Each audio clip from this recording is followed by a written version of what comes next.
आकाशवाणीचं हे नागपूर केंद्र आहे. आता आपण ऐकणार आहोत वृत्त विभागातर्फे प्रस्तुत चंद्रपूर जिल्ह्याचं वार्तापत्र. याचे लेखक आहेत आमचे प्रतिनिधी मंगेश बेले. केंद्रातील नरेंद्र मोदी सरकारच्या दुसऱ्या कार्यकाळातील शेवटचा अर्थसंकल्प केंद्रीय अर्थमंत्री निर्मला सीतारामन यांनी नुकताच सादर केला. या अर्थसंकल्पाचं सत्ताधारी पक्षाकडून स्वागत करण्यात आलं.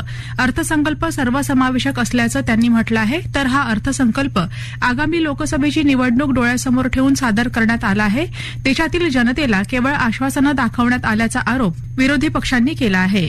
या निमित्तानं समाजातील विविध क्षेत्रातील मान्यवरांनी प्रतिक्रिया दिल्या आहेत. 2047 पर्यंत भारताला विकसित राष्ट्र करण्याच्या दृष्टीनं असणाऱ्या योजना हे या अर्थसंकल्पाचं वैशिष्ट्य असल्याचं वन आणि सांस्कृतिक खात्याचे मंत्री सुधीर मुनगंटीवार यांनी म्हटलं आहे. देशाला विकसित राष्ट्राच्या रांगेत आणण्याचं ध्येय अंतर्गत आहे. हा अर्थसंकल्प गरीब, महिला, युवक आणि बळीराजाला समर्पित असल्याची भावना राष्ट्रीय मागासवर्गीय आयोगाचे अध्यक्ष हंसराज अहिर यांनी व्यक्त केली आहे. अर्थमंत्री सीतारामन यांनी स्वतःची आणि सरकारची पाठ थोपटवून घेण्याचा प्रयत्न केला असून निवडणुका डोळ्यासमोर ठेवून हा अर्थसंकल्प मांडला आहे.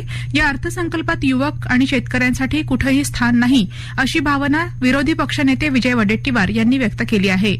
नुकताच राम मंदिराचा प्राणप्रतिष्ठा सोहळा पार पडला. त्यानंतर देशाचा अर्थसंकल्पही सादर झाला असून लवकरच लोकसभा निवडणुकीचा कार्यक्रम जाहीर केला जाण्याचा अंदाज राजकीय वर्तुळात व्यक्त करण्यात येत आहे.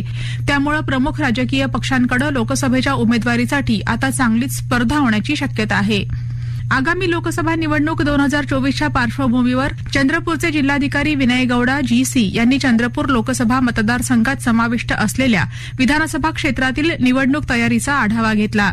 तसंच मतदारसंघातील मतदान केंद्र आणि स्ट्रॉंग रूमची पाहणी केली. यावेळी त्यांच्यासोबत यवतमाळचे जिल्हाधिकारी पंकज अर्शिया उपस्थित होते. यामध्ये मतदारसंघात राबवण्यात येणाऱ्या स्वीप अॅक्टिव्हिटी अंतर्गत मतदान जनजागृती आणि मतदार नोंदणी, नवमतदारांची नोंदणी, मयत आणि स्थलांतरित नावं कमी करणं, यादी शुद्धीकरण, महिलांचा सहभाग तसंच मतदानाची टक्केवारी वाढवणं यावर चर्चा करण्यात आली. छत्रपती शिवाजी महाराजांचं व्यक्तिमत्व प्रभावीपणे मांडणाऱ्या जाणता राजा या महानाट्याला जिल्ह्याच्या विविध भागातील जनतेनं मोठ्या संख्येनं हजेरी लावून उदंड प्रतिसाद दिला. शाळकरी मुलांना नाट्यप्रयोग दाखवण्यासाठी विशेष बस उपलब्ध करून देण्यात आल्या. यासाठी नाट्यप्रेमींनी जिल्हा प्रशासनाचे आभार व्यक्त केले आहेत.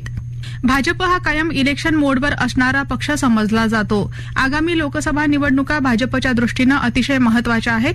या पार्श्वभूमीवर समाजातील प्रत्येक घटकापर्यंत पोहोचण्यासाठी भाजपची यंत्रणा कामाला लागली आहे.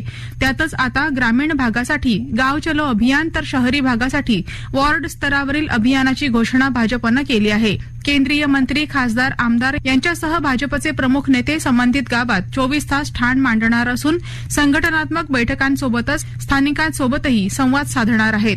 50,000 युनिट्समध्ये गाव चलो अभियानाअंतर्गत एका लोकसभेत साधारणतः 3.5 लाख घरांना भेटी देण्याचं उद्दिष्ट आहे. 4 ते 11 फेब्रुवारी या कालावधीत राज्यभरात ग्रामीण भागासाठी गाव चलो अभियान तर शहरी भागासाठी वॉर्ड स्तरावरील अभियान राबवण्यात येणार आहे. जिल्ह्यातील कोरोपना तालुक्यातील खिरडी इथले बालाजी तुराणकर या शेतकऱ्यांनी दुप्पट भाव मिळवून देणाऱ्या पिवळ्या मिरचीचं पीक यशस्वीरित्या घेतलं आहे. बाजारात या मिरचीला 500 रुपये किलोप्रमाणे दर आहे. मात्र नफा देणारं एक नवीन पीक म्हणून पिवळी मिरचीची सर्वत्र चर्चा आहे. केंद्र शासनाचा जलजीवन मिशन महत्वाचा उपक्रम असून जिल्ह्यात ही कामं मोठ्या प्रमाणात सुरू आहेत. मधल्या काळात निधी अभावी कामाची गती मंदावली होती. मात्र आता निधी उपलब्ध झाल्यानंतर जलजीवन मिशनमधील अनेक कामं अंतिम टप्प्यात आहेत. या कामाच्या पाहणीसाठी केंद्र शासनाची चमू जिल्ह्यात आली असून या समितीनं जलजीवन मिशनच्या कामाबाबत समाधान व्यक्त केलं आहे. लोकसभा निवडणुकीच्या तोंडावर राज्यातील वरिष्ठ पोलीस अधिकाऱ्यांच्या बदल्या करण्यात आल्या असून चंद्रपूरचे जिल्हा पोलीस अधीक्षक रवींद्रसिंग परदेशी यांची परभणी इथं बदली करण्यात आली. तर त्यांच्या जागी नागपूर इथले गुन्हे शाखेचे उपायुक्त म्हणून पदभार सांभाळलेले मुमक्का सुदर्शन यांनी चंद्रपूर जिल्ह्याचे नवीन पोलीस अधीक्षक म्हणून पदभार सांभाळला आहे. आताच आपण ऐकलत वृत्त विभागातर्फे प्रस्तुत चंद्रपूर जिल्ह्याचं वार्तापत्र. याचे लेखक होते आमचे प्रतिनिधी मंगेश बेले. वाचक स्वर वीणा डोंगरवार.